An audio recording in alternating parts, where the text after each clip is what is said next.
தொடக்க நூல் அதிகாரம் 3. ஆண்டவராகிய கடவுள் உருவாக்கிய காட்டு விலங்குகளிலெல்லாம் பாம்பு மிகவும் சூழ்ச்சிமிக்கதாக இருந்தது. அது பெண்ணிடம், கடவுள் உங்களிடம் தோட்டத்தில் உள்ள எல்லா மரங்களிலிருந்தும் உண்ணக்கூடாது என்றது உண்மையா என்று கேட்டது.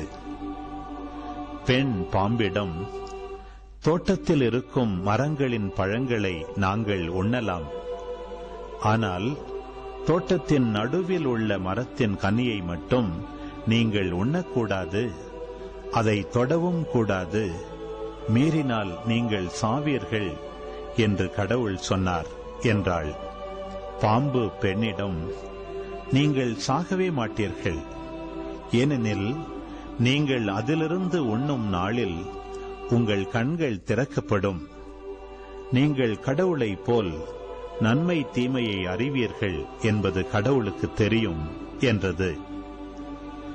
அந்த மரம் உண்பதற்கு சுவையானதாகவும் கண்களுக்கு களிப்பூட்டுவதாகவும் அறிவு பெறுவதற்கு விரும்பத்தக்கதாகவும் இருந்ததை கண்டு பெண் அதன் பழத்தை பறித்து உண்டாள்.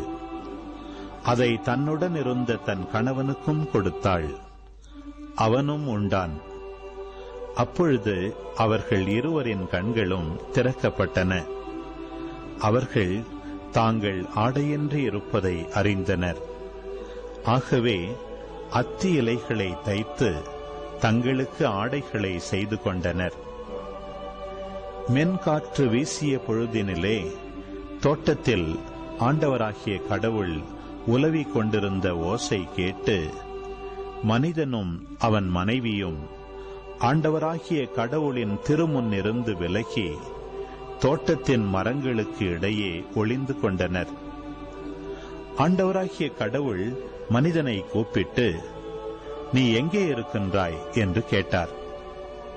உம் குரல் ஒலியை நான் தோட்டத்தில் கேட்டேன், ஆனால் எனக்கு அச்சமாக இருந்தது, ஏனெனில் நான் ஆடையின்றி இருந்தேன், எனவே நான் ஒளிந்து கொண்டேன் என்றான் மனிதன். நீ ஆடையின்றி இருக்கின்றாய் என்று உனக்கு சொன்னது யார்? நீ உண்ணக்கூடாது என்று நான் விலக்கிய மரத்திலிருந்து நீ உண்டாயோ என்று கேட்டார். அப்பொழுது அவன், என்னுடன் இருக்கும்படி நீர் தந்த அந்த பெண் மரத்தின் கனியை எனக்கு கொடுத்தாள், நானும் உண்டேன் என்றான். ஆண்டவராகிய கடவுள், நீ ஏன் இவ்வாறு செய்தாய் என்று பெண்ணை கேட்க, அதற்கு பெண், பாம்பு என்னை ஏமாற்றியது, நானும் உண்டேன் என்றாள். ஆண்டவராகிய கடவுள் பாம்பிடம், நீ இவ்வாறு செய்ததால் கால்நடைகள் காட்டு விலங்குகள் அனைத்திலும் சபிக்கப்பட்டிருப்பாய். உன் வயிற்றினால் ஊர்ந்து உன் வாழ்நாள் எல்லாம் புழுதியை தின்பாய்.